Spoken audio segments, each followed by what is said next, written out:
August মাসটা আসাই আমাদের জন্য খুব কষ্টের। সেই 5ই আগস্ট, 15ই আগস্ট, 21শে আগস্ট, প্রতিদিন প্রতি মুহূর্ত একটা পর একটা ঘটনা। অবৈধভাবে ক্ষমতা দখল, এই আগস্ট মাসেই কিন্তু ক্ষমতা দখল করেছিল। আবার এবারও সেই একই আগস্ট মাসেই ক্ষমতা দখল করলো ইউনূস। তার পরিণতিও হবে ভয়াবহ, পালাবারও পথ পাবে না। এই বাংলার মাটিতে জনগণের এই রক্ত নিয়ে হোলি খেলা, তার বিচার হবে। দায় মুক্তি দিয়ে মুক্তি পাবে না। খুনি 15ই আগস্ট হত্যাকারীদের দায় মুক্তি দেওয়া হয়েছে, তাদের বিচার হয়েছে। অপারেশন ক্লিন হার্ট করে খালেদা জিয়াও দায় মুক্তি দিয়েছিল, সে দায় মুক্তিও আমরা বাদ দিয়েছি। আবার আল্লাহ দিন দেবে এবং এই বিচারও হবে। মাননীয় নেত্রী, আমরা আপনার বক্তব্যের জন্য অপেক্ষা ছিলাম। না, আমি ওই লাইন চলে গেছিল আবার। জি, তাইলে লাইনটা আপনি চলে আপনি গেছিল। হ্যাঁ, আমাদের আপনি কি শুরু দেখতে থেকে পারেন। আপনি শুনতে পাচ্ছিলেন? না, অনেকক্ষণ শুনতে পাইনি, অনেকে লাইন খারাপ ছিল, পরে আমি লিভ করলাম, লিভ করে আবার ঢুকলাম। তো মানে আমি একটু আমাদের, ওদেরও বলে দিই। তাহলে এক কি মিনিট, এক মিনিট, তোমার একটু ওয়েট করো। জি। আমি একটু করে নিই। 1লা আগস্ট শোকের মাস। এই দিন 1975 সালের 15ই আগস্ট আমাদের মহান নেতা, জাতির পিতা বঙ্গবন্ধু শেখ মুজিবুর রহমানকে নির্মমভাবে হত্যা করা হয় এই মাসে। একই সাথে হত্যা করা হয় আমার মাকে, আমার মা বেগম ফজিলাতুন্নেছা মুজিব, আমার ভাই, 3 ভাই আমার ছোট, মুক্তিযোদ্ধা ক্যাপ্টেন শেখ কামাল, মুক্তিযোদ্ধা লেফটেন্যান্ট শেখ জামাল, আমার ছোট্ট ভাইটি, বয়স যার মাত্র 10 বছর, রাসেল। তাদেরকে নির্মমভাবে হত্যা করে কামাল আর জামালের নবপরিণীতা বধূ সুলতানা কামাল ও পারভিন জামাল রোজি, যাদের সদ্য বিবাহিতা মেহেদির রং তখন হাত থেকে মোছেনি। ঘাতকের নির্মম বুলেটে তাদের মেহেদির রং মনে হয় যেন আরো ঢেকে যায়। আমার একমাত্র চাচা শেখ আবু নাসের মুক্তিযোদ্ধা, তাকেও নির্মমভাবে হত্যা করে। রাষ্ট্রপতির military secretary brigadier Jamil Uddin এবং পুলিশ অফিসার সিদ্দিকুর রহমানকে হত্যা করে। একই দিনে আমার মেজফুর বাড়িতে আক্রমণ করে শেখ ফজলুল হক মনি, মুক্তিযোদ্ধা, এবং তার অন্তঃসত্ত্বা স্ত্রী আরজুমনিকে হত্যা করে। আমার সেজুপুর বাড়িতে আক্রমণ করে আমার সেজুপুপা কৃষিমন্ত্রী আব্দুর রাব সানেবাত, মুক্তিযোদ্ধা, সংগঠক, এবং তার 10 বছরের ছেলে আরিফ, 13 বছর মেয়ে বেবি, আবুল হাসান আবদুল্লাহর ছেলে 4 বছরের সুকান্ত বাবু, এবং মুক্তিযোদ্ধা, সাংবাদিক শহীদ সানিয়াবাদ এবং রেন্টু সাংস্কৃতিক কর্মী, তাদেরকে নির্মমভাবে হত্যা করে। আমি সকলের আত্মার মাগফিরাত কামনা করি। ওই দিনটায় আমরা ছিলাম না, আমি আর রেহানা বিদেশে ছিলাম, আমরা বেঁচে গিয়েছিলাম, কিন্তু আমাদের ওই বাচ্চাটা ছিল মৃত্যু থেকেও কঠিন। বিদেশের মাটিতে বাবা মা ভাই সব হারিয়ে একটা অসহায় অবস্থা আমরা পড়েছিলাম। ভারতের প্রধানমন্ত্রী ইন্দিরা গান্ধী আমাদের সঙ্গে সঙ্গে খবর নেন, যুগোস্লাভিয়ার প্রেসিডেন্ট মার্শাল টিটো খবর নেন। আমরা ভারতে চলে আসি, এখানেই আমরা আশ্রয় নিই। 6টা বছর বিদেশে থাকতে হয়। আমি জানি না আমার বাবার কি দোষ ছিল। সেই 1948 সালে তিনি যখন ঢাকা বিশ্ববিদ্যালয়ের আইন বিভাগের ছাত্র, তখন মাতৃভাষা বাংলা ভাষা, পাকিস্তানিরা আমাদের মাতৃভাষা কেড়ে নিতে চেয়েছিল, উর্দু ভাষা চাপিয়ে দিতে চেয়েছিল, তারই বিরুদ্ধে তিনি সংগ্রাম শুরু করেন, ছাত্রলীগ প্রতিষ্ঠা করেন 1949, এবং সেটা করতে যে জেলেও যান। পাকিস্তান আন্দোলনও তিনি করেছিলেন। আর এরপরে পাকিস্তান আমলে যখন আমাদের বাঙালিদের উপরে শোষণ বঞ্চনা শুরু হলো, তারই প্রতিবাদ তিনি করেছিলেন। ওই 48 সাল থেকে 49 সালের মধ্যে 3বার তাকে কারাবরণ করতে হয়। 1949 সালে বাংলাদেশ আওয়ামী লীগ প্রতিষ্ঠা লাভ করে। বঙ্গবন্ধু শেখ মুজিব 1 নম্বর যুগ্ম সাধারণ সম্পাদক, জেলখানায় বসেই। এই আওয়ামী লীগকে সুসংগঠিত করে বাংলাদেশের জনগণের অধিকার প্রতিষ্ঠার জন্য তিনি সংগ্রাম করে যান, জেল জুলুম অত্যাচার সহ্য করেন। আমরা সন্তান হিসেবে বাবার স্নেহ বঞ্চিত ছিলাম। আমাদের সাথে তো দেখা হতো কারাগারে। মনে হয় 2টো বছর একটানা আমরা আমার বাবাকে কাছে পাইনি। বাংলার মানুষকে তিনি অধিক ভালোবাসতেন। বাংলার মানুষের জন্য তিনি জীবনটা উৎসর্গ করেছিলেন এবং তারই নেতৃত্বে আমরা স্বাধীনতা অর্জন করি। তিনি ধীরে ধীরে বাঙালি জাতিকে স্বাধীনতার চেতনায় উদ্বুদ্ধ করেন। ঐতিহাসিক 7ই মার্চের ভাষণ, যার যা কিছু আছে তাই নিয়ে শত্রু মোকাবেলা করতে হবে, বাঙালি জাতি কিন্তু সেটাই করেছিলেন। অসহযোগ আন্দোলনের ডাক দেন। 25শে মার্চ পাকিস্তান হানাদার বাহিনী যখন নিরস্ত্র বাঙালির উপর ঝাঁপিয়ে পড়ে, তিনি 26শে মার্চ প্রথম প্রহরে স্বাধীনতার ঘোষণা দিয়ে যুদ্ধ চালিয়ে যাবার নির্দেশ দেন। সাথে সাথে পাকিস্তানি হানাদার বাহিনীর হাতে গ্রেপ্তার হন। এরপরেই আমার মা, আমি, রেহানা, রাসেল, আমরা সবাই গ্রেপ্তার হই। ধানমন্ডি 9 নম্বর, সেই সময় 18 নম্বর রোড ছিল, এখন 9-এ 26 নম্বর বাড়ি, একতলা একটা বাড়ি ছিল। সেই বাড়িতে আমাদের গ্রেপ্তার করে রাখে। আমাদের ধানমন্ডি 32 নম্বর বাড়িতে লুটপাট হয়। কি চেয়েছিলেন বঙ্গবন্ধু শেখ মুজিবুর রহমান? বাঙালি জাতির মুক্তি। শিক্ষায় দীক্ষায় সব দিক থেকে বাঙালি জাতি উন্নত হবে। স্বাধীনতার পরটা তিনি দিয়েছিলেন সংবিধান। একটা স্বল্পোন্নত দেশ হিসেবে বাংলাদেশকে গড়ে তোলেন। বাংলাদেশের মানুষের অর্থনৈতিক মুক্তি অর্জনের জন্য জাতীয় ঐক্যের ডাক দেন, দ্বিতীয় বিপ্লবের কর্মসূচি দেন এবং এর ফলে বাংলাদেশের মানুষের জীবন মান উন্নত হতে শুরু করে। প্রবৃদ্ধি 9%-এ উন্নীত হয়, যা আজ পর্যন্ত কেউ করতে পারেনি। যখনই এদেশের মানুষের জীবনের শান্তি নিরাপত্তা চলে আসে, সে যুদ্ধের ভয়াবহতা কাটিয়ে ওঠে। পাকিস্তানি হানাদার বাহিনী কর্তৃক আল বদর, রাজাকার, আল শামস বাহিনী গড়ে তোলা হয়। সেই গোলাম আজম, মতিউর রহমান নিজামী, আব্দুল আলিম, আব্দুল মান্নান, আব্দুল সোবান, সব আর অনেকেই, কাদের মোল্লা, মানে কত নাম বলবো আমি। আমাদের যে ফরিদপুরের প্রত্যেকে এইসব বাহিনীর সাথে জড়িত ছিল। তখন তারা যুবক ছিল। গণহত্যা চালানো, বুদ্ধিজীবীদের হত্যা করা, একই সাথে আমাদের নারীদের তুলে নিয়ে পাকিস্তানি হানাদার বাহিনীর হাতে তুলে দেওয়া হয়। দিনের পর দিন, দিনের পর দিন এদের এই নারীদের উপর পাশবিক অত্যাচার চলে। তারা গণহত্যা শুরু করে। জাতির পিতা বঙ্গবন্ধু শেখ মুজিবের বিরুদ্ধে মিথ্যা মামলা দেওয়া হয়, পাকিস্তানে কারাগারে নিয়ে অকথ্য অত্যাচার নির্যাতন করেছিল। জাতির পিতার নির্দেশে মুক্তিযুদ্ধে আমরা বিজয় অর্জন করি। বিজয়ের পর আন্তর্জাতিক চাপে পাকিস্তানি শাসক ইয়াহিয়ার পতন ঘটে। তারপরে তিনি মুক্তি পান, ফিরে আসেন বাংলাদেশের মানুষের কাছে।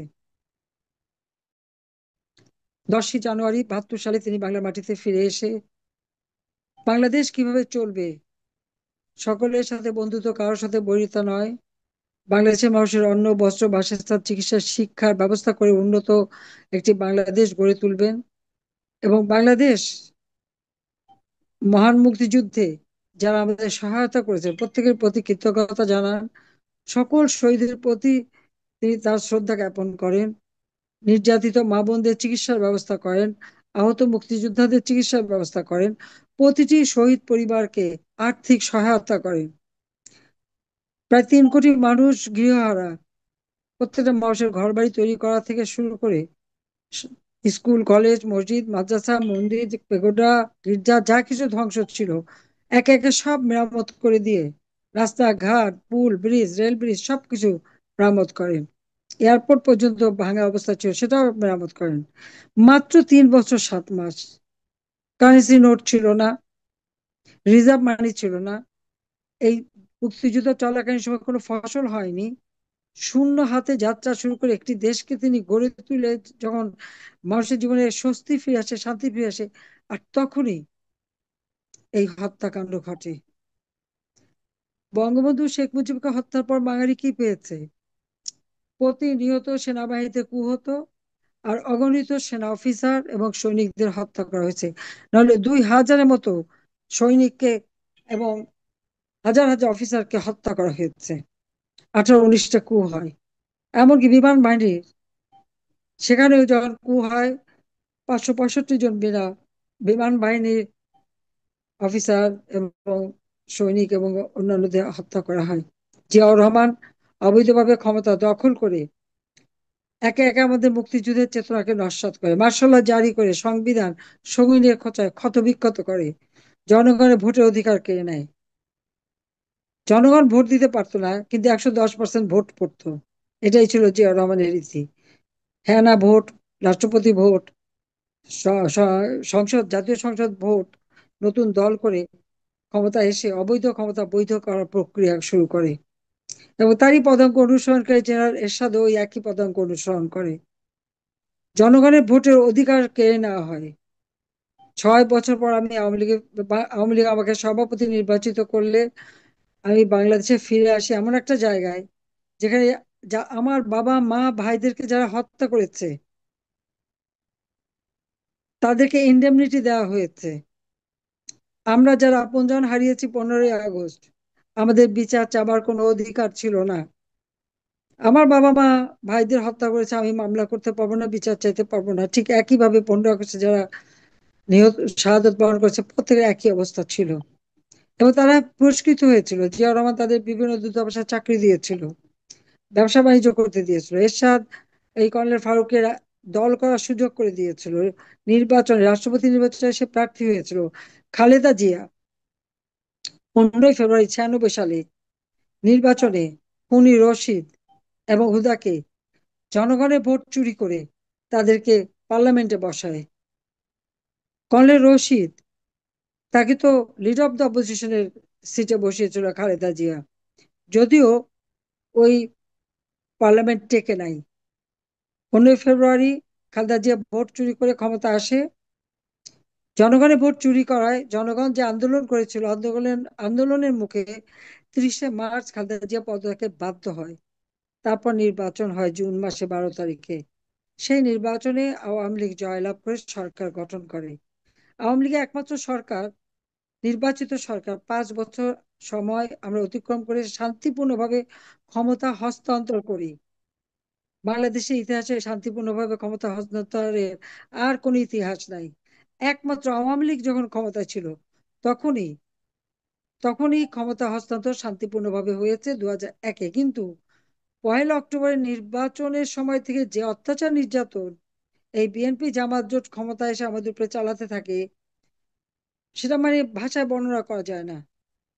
ঠিক আজকে যেমন এখন ওই বিএনপি জামাত এবং খুনি ফ্যাসিস্ট সুদখোর ইউনূস ক্ষমতা অবৈধভাবে দখল করেছে, অবৈধভাবে ক্ষমতায় বসে ঠিক যেভাবে আমাদের নেতা কর্মী মুক্তিযোদ্ধা তাদের উপর আক্রমণ করছে, এই কাজই একই রকম প্রায় ওই 2001 সাল থেকে 2006 সাল পর্যন্ত বিএনপি যে আমাদের দুঃশাসন, তাদের দুর্নীতি, জঙ্গির উত্থান, গ্রেনেড হামলা, অস্ত্র চোরা কারবারি, সেই 10 ট্রাক অস্ত্র মামলা, এই নানা ধরনের অপকর্ম করে বাংলাদেশটাকে যেন একটা জঙ্গি রাষ্ট্র এবং অরাজকতায় নিয়ে আসে। এমার্জেন্সি ডিক্লেয়ার হয়, সবার আগে আমাকেই গ্রেপ্তার করে এবং অজস্র মামলা আমার বিরুদ্ধে। খালেদা জিও আমার বিরুদ্ধে প্রায় 1 ডজনের উপরে মামলা দিয়েছিল। যে কটা ভালো কাজ জনগণের জন্য করেছি, সেনাবাহিনীর জন্য যে সমস্ত অস্ত্র কিনেছি, বিমান বাহিনীর জন্য MiG-29 কিনেছি, নৌবাহিনীর জন্য ফ্রিগেট কিনেছি, প্রত্যেকটা ক্ষেত্রেই 2টা 4টা করে মামলা। এমনকি যে প্ল্যানেটোরিয়াম করেছিলাম তার জন্য মামলা। মানে যা কাজ জনগণের জন্য করেছে সব কিছুর জন্য মামলা। তো ওই মামলায় তদন্ত করে কিছুই তারা পায়নি, কিন্তু তত্ত্বাবধায়ক সরকার এসে আরো মামলা দিল। একের পর এই নির্যাতন আমাদেরকে আমি বিরোধী দলে ছিলাম, তারপর আমার বিরুদ্ধে এই ধরনের হয়রানি। ওই অবস্থা থেকেও বাংলাদেশের মানুষ আন্দোলন করে, ছাত্র শিক্ষক আন্দোলন করে, 2008-এ নির্বাচন দিতে বাধ্য হয়। সেই নির্বাচনে এই আওয়ামী লীগ জাতির পিতা বঙ্গবন্ধু শেখ মুজিবের হাতে গড়া। 2008-এর নির্বাচনে আমরা 59 সিটে নির্বাচন করি, 41টা সিট আমাদের শরিক দলকে দিয়ে দিই। আমরা বেশি দিয়েছিলাম কিন্তু তাদের প্রার্থী ছিল না, সেগুলি ডিসকোয়ালিফাইড হয়ে যায়। এই 259টি সিটে নির্বাচনে অংশগ্রহণ করে নৌকা মার্কা 48% ভোট পেয়েছিল। যদি ওই 41টাও যদি নৌকা মার্কা থাকতো তো আমাদের ভোটের পার্সেন্ট আরো বাড়তো।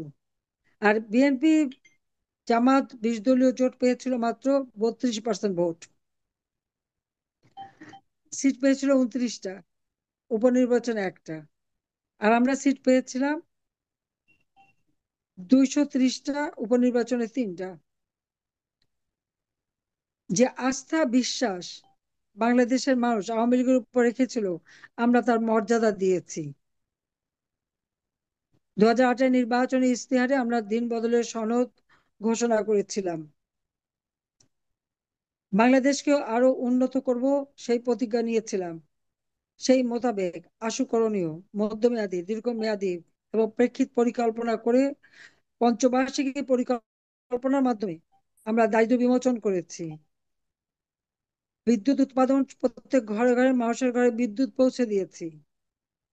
আমাদের সাক্ষরতার হার 78.8 ভাগে উন্নীত করেছি। মানুষের আয়ুষ্কাল 59 বছর থেকে আমরা 73 বছর উন্নীত করেছি। বাংলাদেশের রাস্তাঘাট, পুল, ব্রিজ, অবকাঠামোগত উন্নয়ন, হাসপাতাল, চিকিৎসা সেবা,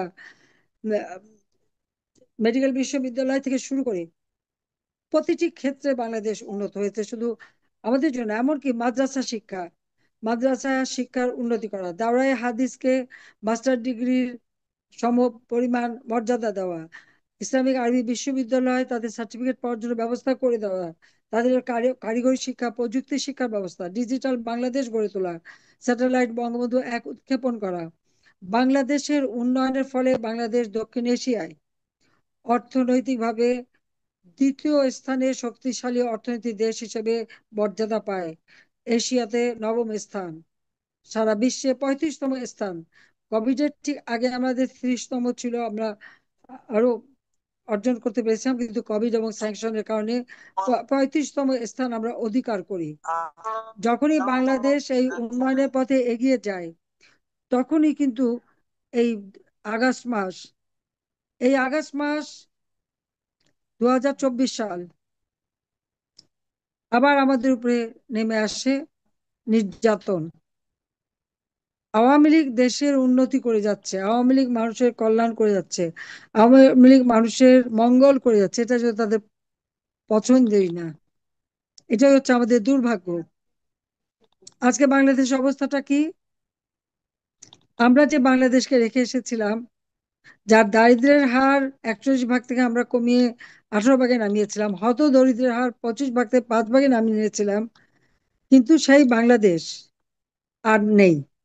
এখন আবার দারিদ্র্যের হার বেড়েছে, আবার বাংলাদেশের মানুষের ভাগ্য নিয়ে ছিনিমিনি খেলা হচ্ছে।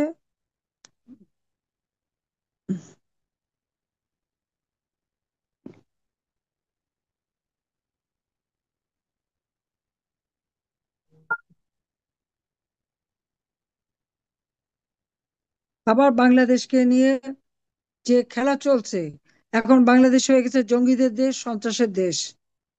কোনো মানুষের জীবনে নিরাপত্তা নাই, কোনো মানুষ শান্তিতে ঘরে থাকতে পারে না, যখন তখন যা যে কোনো ঘরে যে আক্রমণ করতে পারে, মানুষ হত্যা করতে পারে। এই যে আজকে আমরা এখানে 15ই জুলাই 2024 সাল থেকে যেভাবে পুলিশ হত্যা, আওয়ামী লীগ নেতাকর্মী হত্যা, সাংবাদিক হত্যা, আইনজীবী, পেশাজীবী, একদিকে তাদের উপর আক্রমণ, অপরদিকে মানে হত্যা শুধু না, 460টা পুলিশ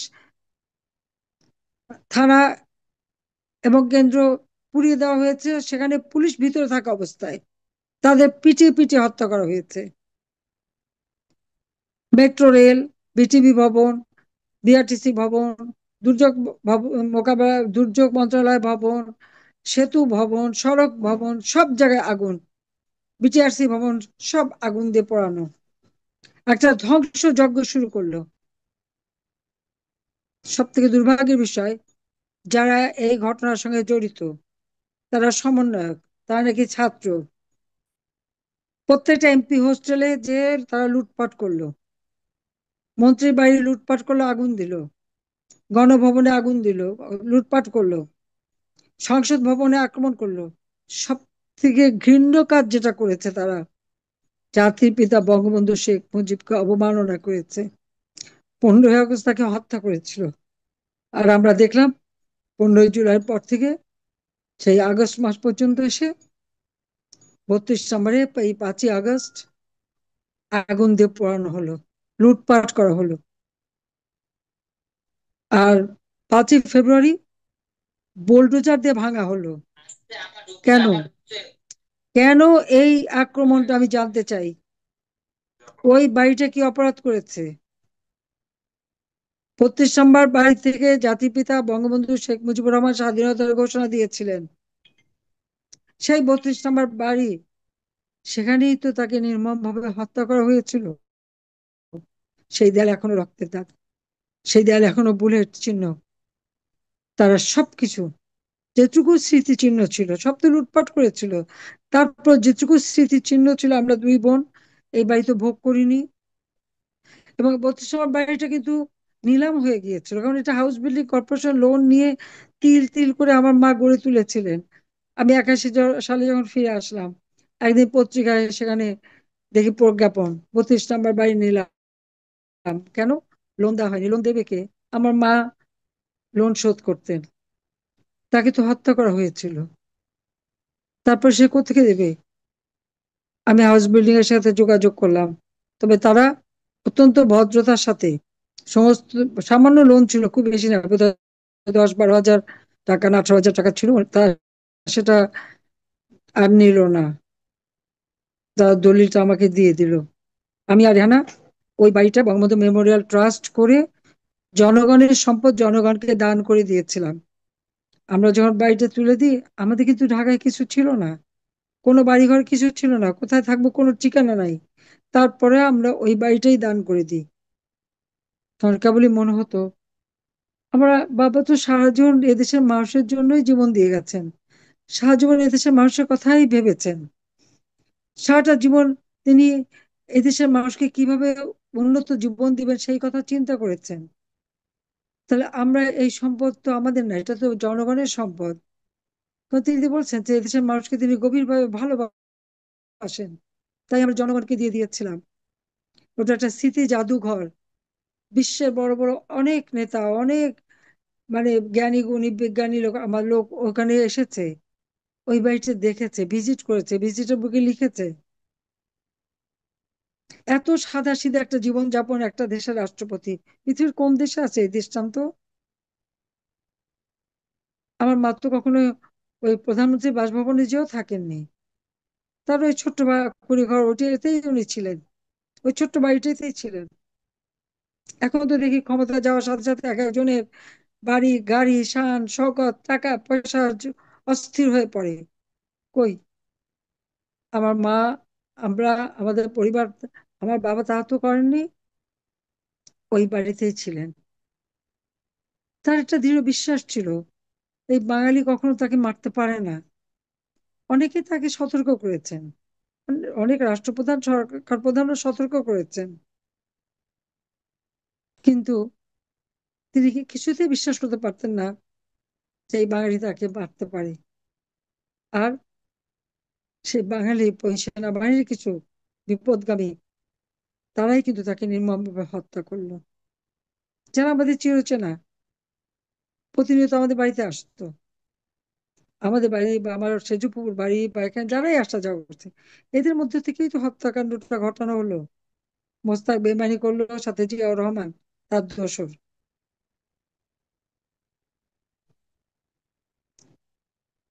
বাবা মা ভাই হারিয়েছি, বিচার চাবার অধিকার নাই, যুদ্ধ অপরাধী যারা মা বোনদেরকে পাকিস্তানি হানাদার বাহিনীর হাতে তুলে দিয়ে পাশবিক অত্যাচারের জন্য উপহার দিয়েছিল, গণহত্যা চালিয়েছিল, গ্রামের পর গ্রাম জ্বালিয়ে পুড়ে ছারখার করেছিল, সেই যুদ্ধাপরাধীদের বিচার পার্লামেন্টে আইন পাশ করে জাতিপিতা শুরু করেছিলেন অনেকেই সাজাপ্রাপ্ত আসামি।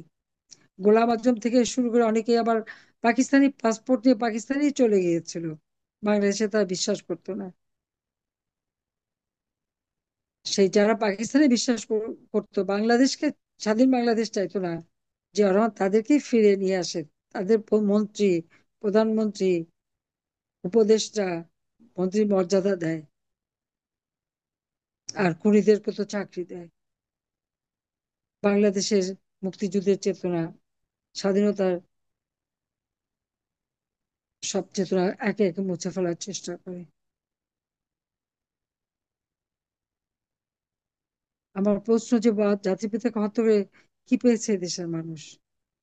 একমাত্র আওয়ামী লীগ সরকারে আসলেই তো জাতির পিতার আদর্শ নিয়ে যখন আমরা দেশ পরিচালনা করি, তখনই তো মানুষের মুক্তি আসে, জীবন মান উন্নত হয়।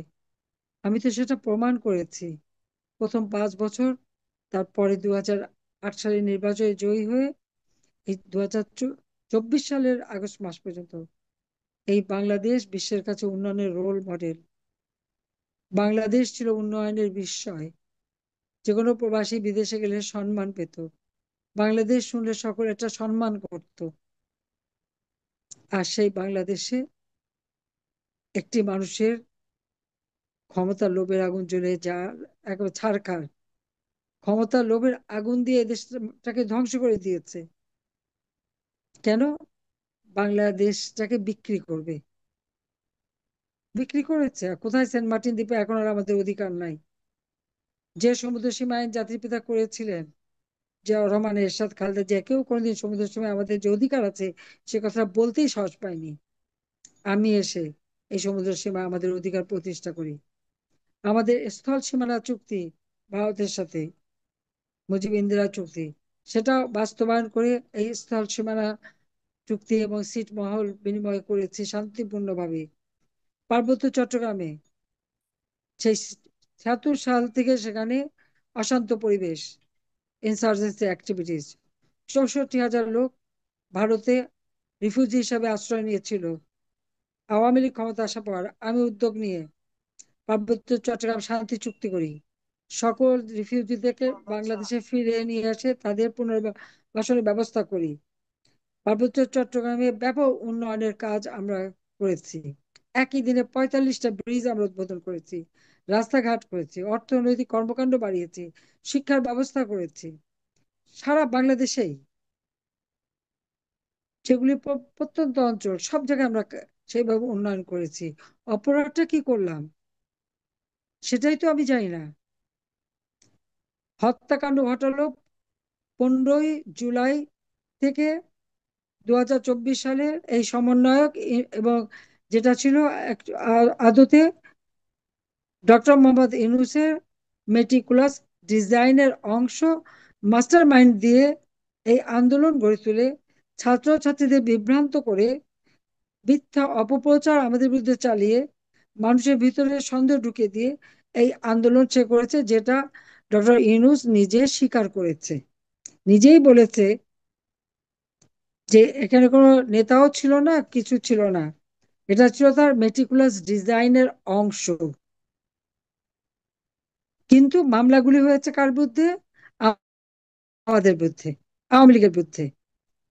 সমন্বয়করা যেখানে স্বীকার করে তারা হত্যাকাণ্ড ঘটিয়েছে, কিন্তু সেই মামলা সবই আওয়ামী লীগের নেতাকর্মী আজকে আওয়ামী লীগের কর্মকাণ্ড নিষিদ্ধ করে।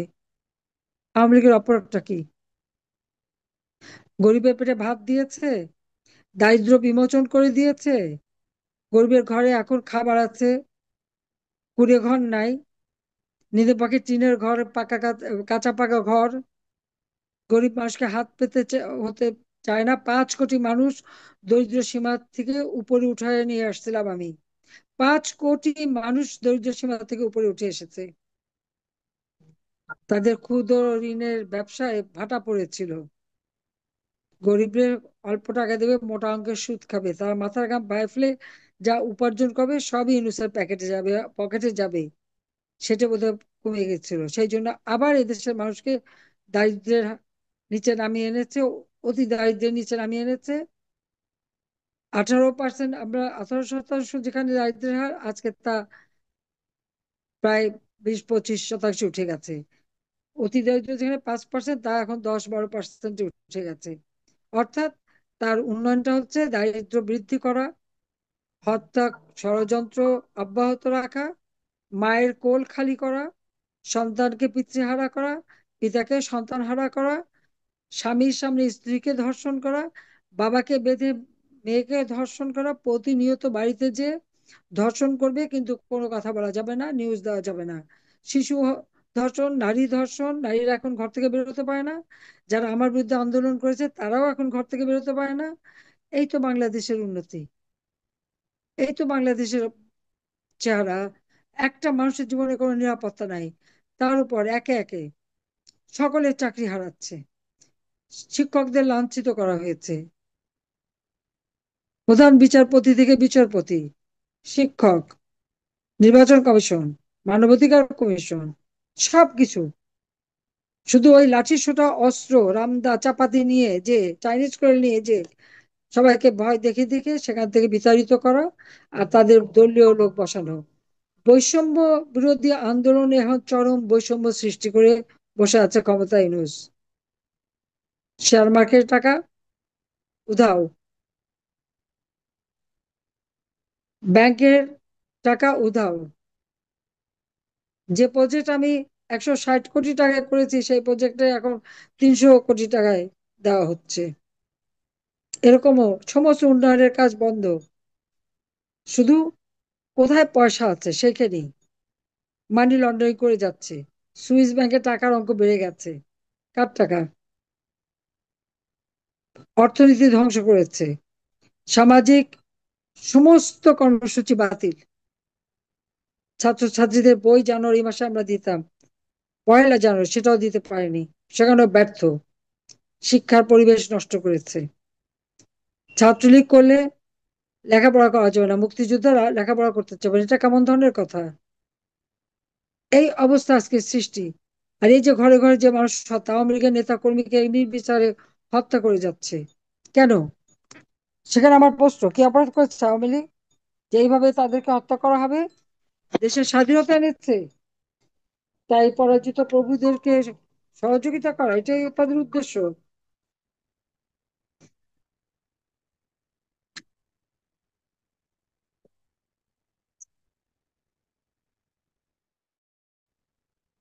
কাজে আমি এটুকুই বলবো,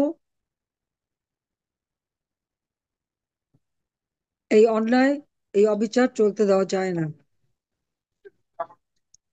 সবাইকে ঐক্যবদ্ধ হতে হবে এই খুনি ইউনূসের বিরুদ্ধে। সবাইকে রুখে দাঁড়াতে হবে। আজকে আমাদের শ্রমিক, কৃষক, মেহনতি মানুষরা দারুণ কষ্টে আছে। কৃষকদের কৃষি উপকরণ আমরা সময় মতো দিতাম, প্রায় 2 কোটি কৃষক কৃষি উপকরণ কার্ড পেয়েছিল। 1,08,00,000 কৃষককে 10 টাকায় অ্যাকাউন্ট খোলার ব্যবস্থা করে দিয়েছিলাম, ভর্তুকি টাকা সরাসরি তাদের কাছ থেকে যেত। শ্রমিকের মজুরি আমরা বাড়িয়েছিলাম, যেটা 1,600 টাকা পেয়েছিলাম তা 12,000 টাকায় আমি উন্নীত করেছিলাম। কর্মসংস্থানের ব্যবস্থা করেছি, মাথাপিছু আয় বেড়েছে। আজকে কাজ নেই, মাথার ঘাম পায়ে ফেলে যে টাকা কামাই করে তা দিয়ে একবেলা সন্তানদেরকে খেতে দিতে পারে না। সামাজিক নিরাপত্তার যত কাজ সব বন্ধ। 1 কোটি পরিবারের জন্য 30 টাকা কেজিতে যাতে চাল কিনতে পারে পারিবারিক কার্ড করে দিয়েছিলাম টিসিবির মাধ্যমে, সেটাও প্রায় বন্ধ। তার থেকে 43 লক্ষ কার্ড বাদ দিয়েছে। টাকাগুলি কার পকেটে গেল? বয়স্ক ভাতা, বিধবা ভাতা, প্রতিবন্ধী ভাতা, সব ভাতাগুলি কার পকেটে গেল? কেন মানুষ পায় না? বিনা পয়সায় আমরা যারা কর্মহীন তাদেরকে খাদ্য দিতাম, 30 কেজি করে চাল প্রতি মাসে দিতাম, সেটাও বন্ধ। মানুষের মাঝে আজকে হাহাকার, ঘরে ঘরে কান্না। ঘরে ঘরে বিদ্যুৎ পৌঁছে দিয়েছিলাম, এখন বিদ্যুৎ নাই কেন? ইন্ডাস্ট্রি চালাতে পারে না, বিদ্যুতের অভাব, টাকার অভাব। ব্যাংকে গেলে টাকা পায় না, শ্রমিকের বেতন দিতে পারে না, রানিং ক্যাপিটাল পায় না। এটা কোন ধরনের কাণ্ড? দেশটাকে ধ্বংস করতে এসেছে। দেশের মানুষের জীবনে কোনো নিরাপত্তা দিতে পারছে না। আর কোনো সংবাদ পরিবেশন হবে না। প্রত্যেকটা টেলিভিশন, রেডিও, সংবাদপত্র ইউনুসের ওই এজেন্টদের দ্বারা নিয়ন্ত্রিত। নিউজ সেন্টারে বসে যে কন্টেন্ট তৈরি করে দিতে হবে, শুধু সেইটাই বলতে হবে। তার বাইরে কেউ একটা কথা বলতে পারবে না। হাজার হাজার সাংবাদিক চাকরি হারিয়েছে, অ্যাক্রেডিটেশন কার্ড বাতিল করে দিয়েছে, 8 জন সাংবাদিককে নির্মমভাবে হত্যা করেছে, 38 জন কারাগারে বন্দী, সবার বিরুদ্ধে হত্যা মামলা, নানা মামলা। ইউনুস আর কিছু না পারুক, ডক্টর ইউনুস একটা কাজে পারদর্শী, সেটা হলো মামলা দেওয়া। হত্যা মামলার তো কোনো সীমা নাই। আওয়ামী লীগের অন্তত 5 থেকে 7 লক্ষ লোক এই মামলা, আর আসামি তো সীমাহীন। কত লক্ষ যে আসামি, এটা এক একটা মামলায় যতজন আসামি, সেটাকে প্রত্যেকটা মামলা হিসেবে ধরে যদি হিসাব করেন তো কত হয় একটু খুঁজে বের করেন। আওয়ামী লীগের নেতাকর্মী, বর্ষিয়ান নেতাকর্মী, তাদেরকে হাতে হাত করা বেঁধে নিয়ে আসে, 70, 80 বছর, 85 বছর বয়স, 82 বছর বয়স, যারা মুক্তিযোদ্ধা, তাদের গলায় জুতোর মালা। আর যারা রাজাকার, একই দিনে 1200 লোকরে যেখানে এই রংপুরে হত্যা করেছে, যার সাজা হয়েছে, তাকে মুক্তি দিয়ে তাদের গলায় আজকে ফুলের মালা, আর মুক্তিযোদ্ধার গলায় জুতার মালা। কারণ মুক্তিযোদ্ধারা দেশ স্বাধীন করে দিয়েছে। আর দেশ যদি স্বাধীন না হতো, তাহলে ওই সিভিল অফিসাররা ডেপুটি সেক্রেটারির উপরে উঠতে পারতো না, আর আর্মির মেজরের উপরে উঠতে পারতো না। 6 দফা দেবার পরে 2% বাড়িয়েছিল, বাঙালির কোনো স্থান ছিল না। একথা সবাই ভুলে গেছে। জাতির পিতা বঙ্গবন্ধু শেখ মুজিব দেশটা স্বাধীন করেছে বলেই না আজকে মেজররা মেজর জেনারেল, জেনারেল হতে পারছে, লেফটেন্যান্ট জেনারেল হতে পারছে। সিভিল অফিসাররা ডেপুটি সেক্রেটারি থেকে সচিব, প্রিন্সিপাল সেক্রেটারি, ক্যাবিনেট সেক্রেটারি হতে পারছে। দেশের ছেলেমেয়েরা ডিজিটাল বাংলাদেশ পেয়েছে, লেখাপড়া শেখার সুযোগ পাচ্ছে, বিদেশে যাওয়ার সুযোগ পাচ্ছে, পাসপোর্ট পাচ্ছে, একটা দেশ পেয়েছে। আর এই স্বাধীনতা না আনলে কি হতো? বিদেশে যেতে হলে, ভিসা নিতে হলে ওই করাচিতে যে ভিসা নিতে হতো। আমি যখন 69 সালে বিদেশে গিয়েছিলাম, ঢাকায় বসে দেয়নি, আমাকে করাচি আগে যেতে হয়েছে, একদিন থাকতে হয়েছে, ওখান থেকে ভিসা নিয়ে ইটালিতে যেতে হয়েছে। এই এই ভূখণ্ড থেকে তখন কোনো আমদানি রপ্তানি হতো না। বঙ্গবন্ধু দেশ স্বাধীন করেছিলেন বলেই তো এই ব্যবসা বাণিজ্য ইন্ডাস্ট্রি সব গড়ে উঠেছে। সেটা ভুলে যায় কেন? সেটা ভুলে যায় কেন, সেটা আমার প্রশ্ন। যে কি অপরাধ তিনি করলেন? বঙ্গবন্ধুকে ফ্যাসিস্ট বলে, যে স্বাধীনতা এনে দিল, যে যুদ্ধ বিধ্বস্ত দেশ গড়ে তুলে যিনি স্বল্পোন্নত দেশে উন্নীত করে দিয়ে গেলেন, তার বিরুদ্ধে কুৎসা রটনা করতে লজ্জা করে না? আর আমরা আওয়ামী লীগ আসার পরে বাংলাদেশকে উন্নয়নশীল দেশের মর্যাদা এনে দিলাম, আর আমাদের অপরাধ হয়ে গেল মিথ্যা মামলা দিয়ে হয়রানি। আমি, রেহানা, আমাদের বাচ্চারা কি করেছে? আমরা ক্ষমতায় ছিলাম 20 বছর, কিন্তু আমাদের তো কোনো পরিবর্তন হয়নি। আমাদের জীবন মান আমরা একই রকম রেখেছি। আমাদের বাচ্চারা নিজেরা পড়াশোনা করেছে, বিশ্বের সেরা ইউনিভার্সিটি থেকে তারা ডিগ্রি নিয়েছে, কেউ অক্সফোর্ড, কেউ Harvard, LSC, school, London university, বিভিন্ন জায়গা থেকে টিউলিপের পিছনে লেগেছে। টিউলিপ তো ডাবল মাস্টার্স। কিংস কলেজ থেকে একটা মাস্টার ডিগ্রি নিয়েছে, আবার লন্ডন ইউনিভার্সিটি থেকে মাস্টার ডিগ্রি নিয়েছে। 4 বেশ তার সে নির্বাচনে জয়ী, ব্রিটিশ মন্ত্রিসভার সদস্য হয়েছিল। ইনুস এত হিংসুট, ওই ছোট বাচ্চা মেয়েটার সাথে সে হিংসা করে তার বিরুদ্ধে লাগলো। সে রিজাইন করে দিয়ে বলো যে তদন্ত করো। কি পেয়েছে? সাইমা আওয়াজের পুতুল, এই অটিস্টিক প্রতিবন্ধী, বাংলাদেশে কয়টা মানুষ জানতো অটিস্টিক সম্পর্কে? বিশ্বব্যাপী সেই অটিজম সম্পর্কে মানুষকে সচেতন করেছে, জাতির সঙ্গে সে প্রস্তাব এনে পাশ করেছে, সে নিজে এখানে কাজ করেছে দিনের পর দিন। তারই ফলশ্রুতিতে আজকে ডব্লিউএইচও যে এই দক্ষিণ দক্ষিণ মানে, হ্যাঁ, সাউথ ইস্ট এশিয়ায়, এখানে সে ডব্লিউএইচও ডাইরেক্টর হিসেবে ভোটে নির্বাচন করে, ভোট পেয়ে তাকে পরীক্ষা দিতে হয়েছে, তার ইন্টারভিউ হয়েছে, ভাইবা হয়েছে, তারপর আবার ভোট হয়েছে 10টা দেশের ভোটের মধ্যে 8টা দেশের ভোট পেয়ে তারপর সেই চাকরিটা পেয়েছে ডক্টর ইউনূস। সেখানেও তার বিরুদ্ধে লেগেছে। কি হলো? 10 কাঠা জমি। আমাদের কি 10 কাঠা জমি পাওয়ার অধিকার কারো নাই? প্রত্যেকটা রাষ্ট্রপতির পরিবার কিন্তু সরকারি সুযোগ সুবিধা পায়। ওই রেহানা তো কিছু নেয়নি, আমরা তো কিছু নেইনি। রেহানাকে একটা বাড়ি দেওয়া হয়েছিল ধানমন্ডি 6 নম্বর রোডে। খালেদা জিয়া ক্ষমতায় এসেই ওই বাড়িতে যারা ছিল তাদের বিরুদ্ধে মামলা দিয়ে সরিয়ে দিয়ে সেখানে এসে ধানমন্ডি থানা স্থাপন করে, 6 নম্বর রোডে ধানমন্ডি থানা যেটা, ওই বাড়িটা। তখন রেহানা বলছে এই বাড়ি আর আমি নেব না। সে ওই বাড়িটা থানাকে লিখে দেয়, দান করে দিয়েছিল। বলছিল ঠিক আছে, খালেদা জিয়া করেছে এই থানা, এবং ওই থানাবাসী নিজে সিফনের শাড়ি পরে যে উদ্বোধন করে আসে, একটা প্রাইম মিনিস্টার একটা থানা উদ্বোধন করে, শুনেছেন কোনোদিন? কিন্তু সেটাও করেছিল। তখন রেহানা বলছে আমার দরকার নাই, সোজা ওই থানাকে সে বাড়িটা লিখে দিয়ে দিয়েছে, দান করে দিয়েছে। কোনো পয়সা নেই, পুরো দান করে দিয়েছে। কাজে আমরা জনগণের জন্যই কাজ করি, কিন্তু আমাদের অপরাধটা কি সেটাই জানলাম না। ছাত্ররা আন্দোলন করলো, সেখানে শুধু ছাত্ররা ছিল না, তারা বিভ্রান্ত হয়েছিল, এবং আরো অনেকে কি, আমি আমি থাকলে নাকি দেশের ভালো হবে না। খুব ভালো কথা, আমি তো লাশ ফেলে ক্ষমতায় থাকতে চাইনি। বাপ মা ভাই সব হারিয়ে নিঃস্ব হয়ে দেশের জন্য কাজ করেছি, দেশের উন্নতি করেছি। তাদের যদি তৃপ্তি না হয়, ঠিক আছে করো তোমরা, আমি সরে গেছি, ভালো কথা। এখন কি অবস্থা আছেন দেশে সবাই? আপনাদের ডক্টর ইনুস অর্থনীতিবিদ ক্ষমতায় এসে কি অর্থনীতির উন্নতিটা করেছে? কোথায় দেশটাকে নিয়ে গেছে? সমস্ত জঙ্গিদের মুক্তি দিয়েছে, আওয়ামী লীগ নেতা কর্মী গ্রেপ্তার। এই গতকালকে 1300 লোককে আওয়ামী লীগের নেতা কর্মীকে গ্রেপ্তার করেছে।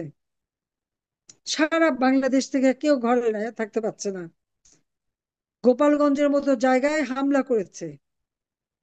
গোপালগঞ্জে দাঁড়িয়ে জাতির পিতা বঙ্গবন্ধু সম্পর্কে বাজে কথা বলবে, আর গোপালগঞ্জের মানুষ সেটা সহ্য করবে কেন? সেনাবাহিনী পাঠিয়ে তাদেরকে উদ্ধার করা হয়েছে, সরাসরি গুলি করে হত্যা করে সেখানে মানুষ হত্যা করা হয়েছে।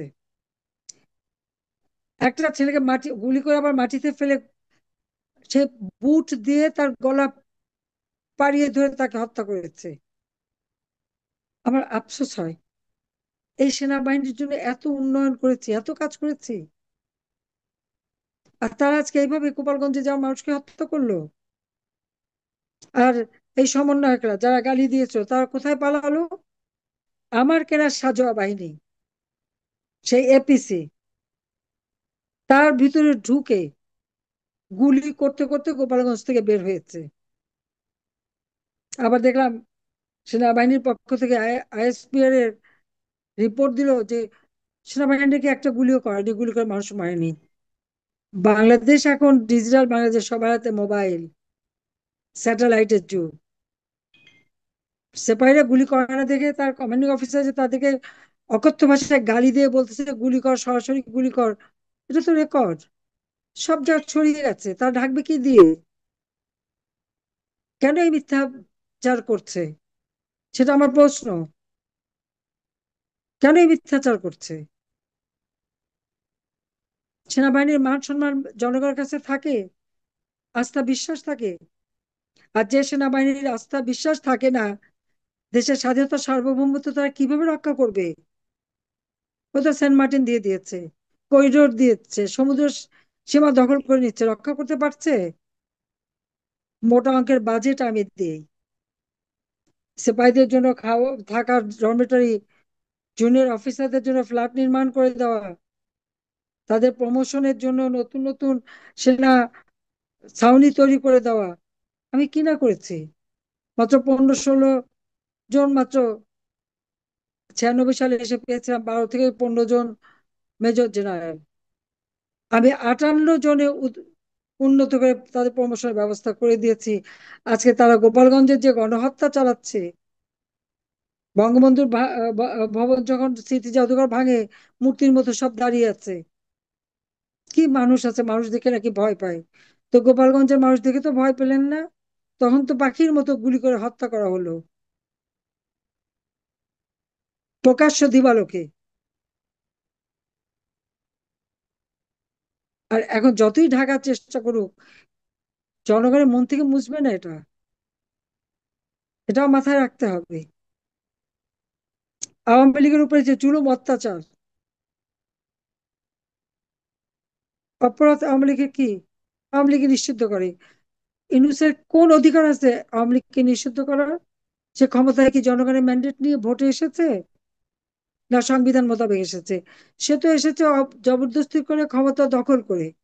সে কথা ভুলে যায় কেন? ডাকাতি করে ক্ষমতা নিয়েছে ডক্টর ইউনূস। সে ক্ষমতার ডাকাত, ক্ষমতা ডাকাতি করে পেয়েছে সন্ত্রাসী জঙ্গি তাদেরকে দিয়ে, যারা এই দেশে সে হলি আর্টিজানের মতো সেখানে মানুষ খুন করা থেকে শুরু করে 21 আগস্ট গ্রেনেড হামলা, 10 টাকা অস্ত্র মামলা, দুর্নীতি, বিভিন্ন জঙ্গি তৎপরতায় যারা গ্রেপ্তার ছিল, সবাইকে ছেড়ে দিয়ে, খুনিদের ছেড়ে দিয়ে তাদের নিয়ে তার ক্ষমতার শক্তি। আর এই সমন্বয়করা, এরাই নাকি তার ক্ষমতা। এত অল্প সময়ের মধ্যে তারা এত শত শত কোটি টাকার মালিক হলো কিভাবে? একজন তো ধরা পড়লো, ওনার মাস্টার মাইন্ড, অস্ট্রেলিয়াতে ভাইয়ের কাছে 6 কোটি টাকা পাঠিয়ে বাইরের জেলে পাঠালো। দুবাইতে, কোথায় কোথায় হিসাব আছে, সব হিসাব আছে। সব হিসাব পাই পাই করে বাংলাদেশের জনগণ নেবে। যাক, আমি আর অনেক লম্বা বক্তব্য দিলাম। আগস্ট মাসটা আসাই আমাদের জন্য খুব কষ্টের। সেই 5ই আগস্ট, 15ই আগস্ট, 21শে আগস্ট, প্রতিদিন প্রতি মুহূর্ত একটা পর একটা ঘটনা, অবৈধভাবে ক্ষমতা দখল। এই আগস্ট মাসেই কিন্তু ক্ষমতা দখল করেছিল, আবার এবারও সেই একই আগস্ট মাসেই ক্ষমতা দখল করলো ইউনূস। তার পরিণতিও হবে ভয়াবহ, পালাবারও পথ পাবে না। এই বাংলার মাটিতে জনগণের এই রক্ত নিয়ে হোলি খেলা, তার বিচার হবে। দায় মুক্তি দিয়ে মুক্তি পাবে না। খুনি 15 আগস্ট হত্যাকারীদের দায় মুক্তি দেওয়া হয়েছে, তাদের বিচার হয়েছে।